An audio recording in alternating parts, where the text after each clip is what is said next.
Bonjour à toutes et à tous, bienvenue sur ce nouveau tuto Photoshop qui vous est proposé par la section photo de l'Espoir Pessaquet. Aujourd'hui un effet terre plate, même si on va l'appliquer sur de l'eau. Et nous voici dans Photoshop où nous allons appliquer notre effet sur cette image qui a été prise sur le bassin d'Arcachon. Alors avant toute chose, on se rend compte qu'il nous manque quand même un petit peu d'espace devant le bateau et pour ce faire nous allons agrandir cet espace.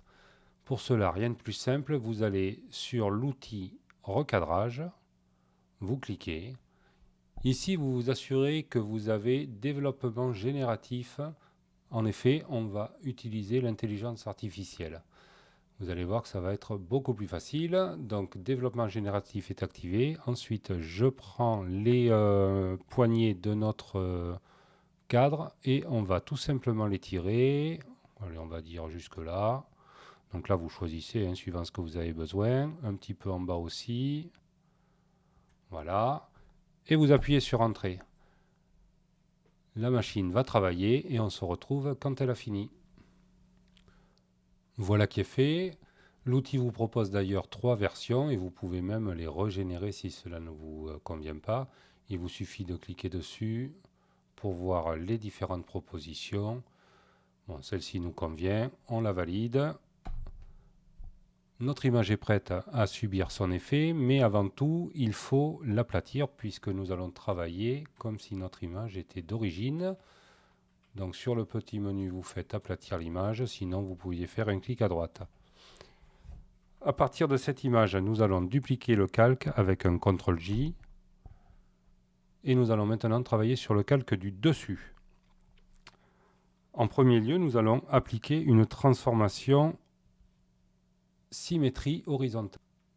Pour cela, vous allez dans Édition, Transformation, Symétrie horizontale. Notre image a tourné de sens et nous allons appliquer une nouvelle transformation, Rotation horaire. Si votre bateau avait marché dans l'autre sens, vous auriez fait une rotation anti-horaire. Maintenant, vous allez utiliser l'outil déplacement. On va prendre toujours sur le calque du haut. On le fait baisser de façon à avoir notre coin haut droit et nous allons faire coïncider le coin haut droit de ce calque avec le coin haut droit du calque du dessous.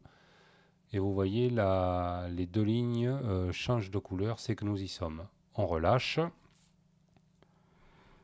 Et maintenant, nous allons utiliser l'outil lasso. C'est cet outil ici. Vous faites un clic à droite et vous prenez l'outil lasso polygonal. On va agrandir un petit peu. Et il va falloir que vous utilisiez cet outil à l'extérieur de l'image.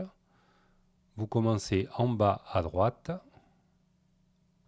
Un seul clic, vous relâchez et vous allez jusqu'en haut à droite. Un seul clic, vous relâchez. Et maintenant, nous allons en bas à gauche à la jointure des deux calques. Un clic, deux clics même. Deux clics et ça va fermer notre triangle. Voilà, notre triangle est fermé. Nous sommes toujours sur le calque du haut et nous allons simplement appliquer un masque de fusion. Et par magie presque, notre image est terminée. En zoomant un peu dans notre image, on s'aperçoit ici que la jointure n'est pas tout à fait faite correctement. Comme le reste de l'image est terminé, nous allons simplement l'aplatir et avec l'outil correcteur localisé, nous allons venir passer sur notre zone. Hop. On voit qu'il nous a réparé. On regarde notre image une dernière fois et c'est parfait. Merci d'avoir regardé cette vidéo jusqu'au bout. N'hésitez pas à liker, à cliquer sur la cloche et à vous abonner pour ne manquer aucune de nos prochaines vidéos. Bye bye.